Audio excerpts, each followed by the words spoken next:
Avançons maintenant dans la conception du projet et regardons deux questions. La première, c'est celle de la conception des lots de travail et la deuxième, c'est celle de leur répartition et donc notamment la question des responsabilités. Alors ce qu'il faut comprendre, c'est que nous devons maintenant passer d'une logique fonctionnelle de résultat, c'est-à-dire on se demande quel est le résultat final, à quoi ça sert.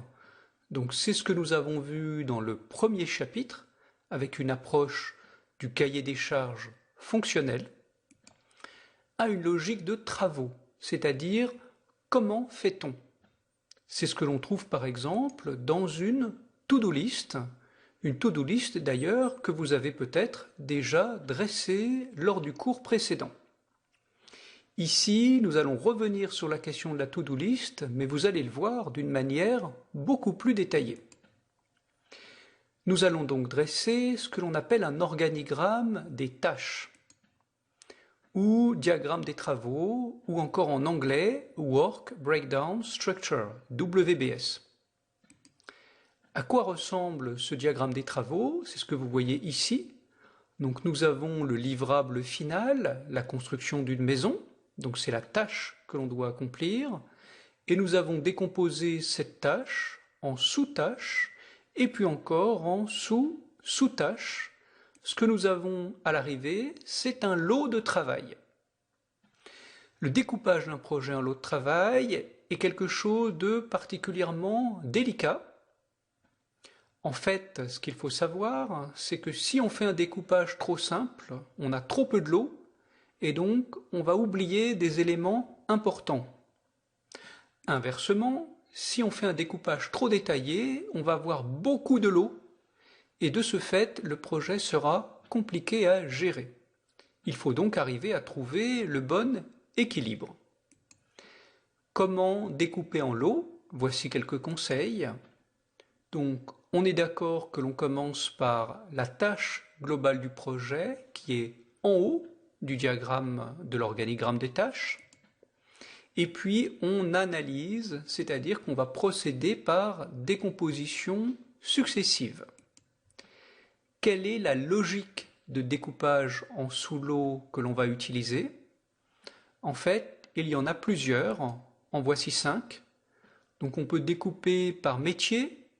On peut découper par localisation, par fournisseur, par fonction ou par succession dans le temps. Je vais vous expliquer ça de manière un peu plus détaillée. Donc revenons à notre diagramme des travaux. Donc vous le voyez, on a découpé en 3 lots et puis ensuite en sous-lots. Par exemple, le sous-lot finition a été découpé par métier. Donc électricité et peinture. Le lot fondation a été découpé en 2 sous-lots, donc là on ne les détaille pas, mais on pourrait imaginer que c'est un découpage par ordre temporel. Donc par exemple, d'abord on va couper et défricher le terrain, et puis ensuite creuser les fondations. Pour le gros œuvre, on peut imaginer qu'on aurait encore utilisé une autre logique. Revenons-en donc à le principe de découpage. Donc on a 5 types de découpage possibles, mais 2 points importants à noter. Il faut une seule logique lorsque l'on fait une décomposition d'un lot donné. On ne peut pas les mélanger. Et puis bien entendu, la somme des sous-lots doit être égale au lot initial.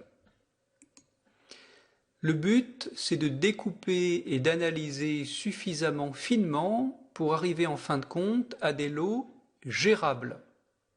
Qu'est-ce que c'est qu'un lot gérable? C'est un lot qui peut être attribué à un responsable, et puis il est SMART.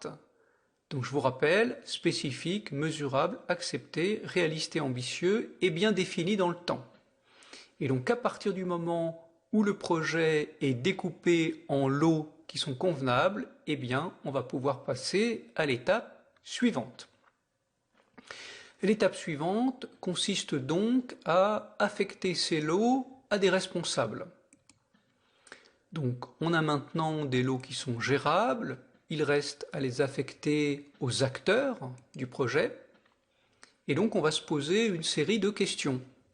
Qui va réaliser le travail? Qui est l'acteur de la réalisation?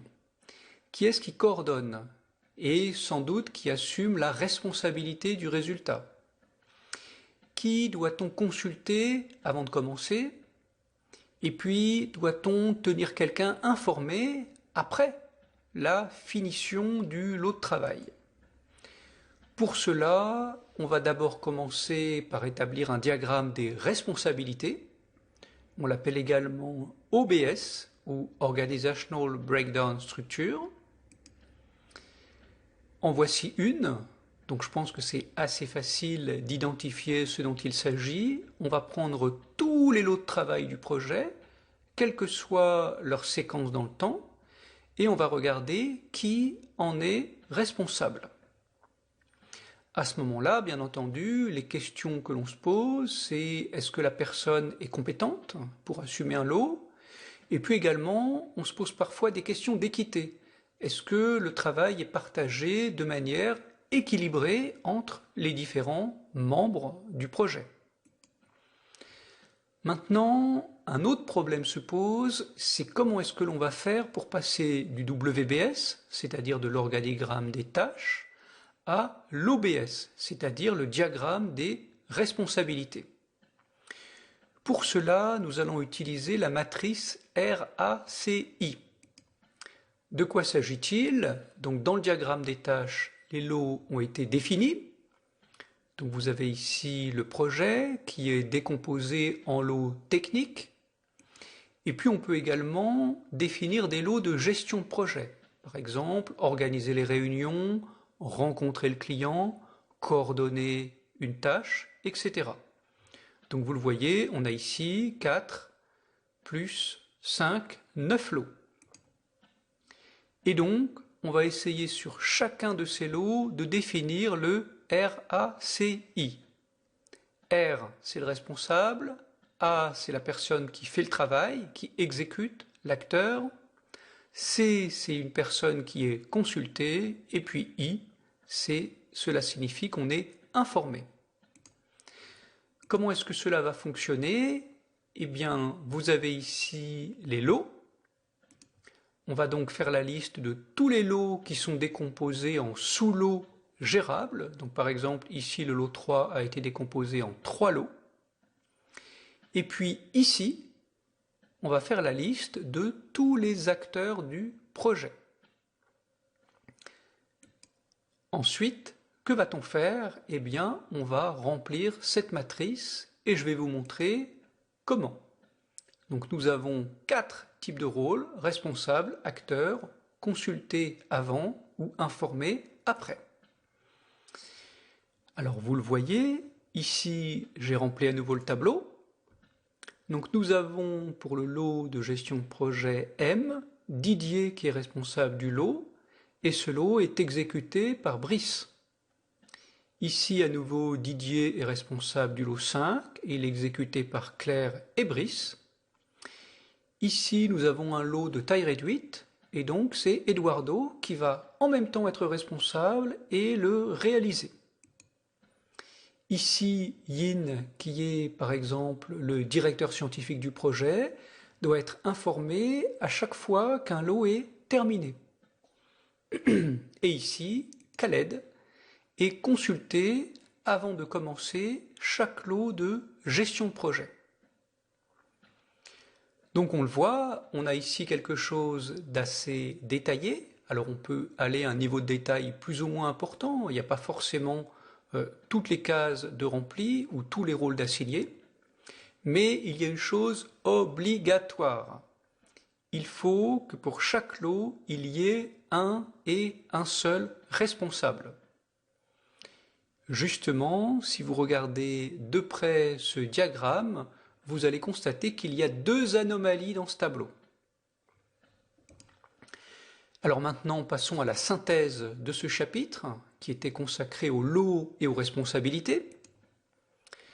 Je vous ai donc présenté le WBS. Nous avons vu quelles étaient les règles pour opérer le découpage des lots en sous-lots. Nous avons vu la répartition des responsabilités, que l'on appelle également l'OBS. Et puis pour finir, je vous ai montré comment on faisait une matrice RACI. Alors comment mettre en œuvre ce que vous avez appris dans ce chapitre? Ce que je vous propose, c'est de prendre la suite du projet que vous avez imaginé et de continuer à dérouler le montage de ce projet. Donc à partir des livrables du cahier des charges que vous avez bouclé dans le chapitre précédent, établissez maintenant l'organigramme des tâches. Si vous aviez réalisé une to-do list, eh bien reprenez-la et comparez-la à l'organigramme des tâches. Formalisez la répartition des responsabilités. À ce moment-là, si vous aviez dressé le tableau des acteurs lors de l'exercice de la formation précédente, vérifiez que cela est bien cohérent. Et puis pour terminer, c'est simple, établissez la matrice RACI du projet. Ce chapitre est terminé. Maintenant, ce que je vous propose, c'est de valider vos connaissances en passant le quiz qui est proposé sous cette vidéo. Et puis ensuite, vous pouvez passer avec moi au chapitre suivant qui est dédié à la planification de projet.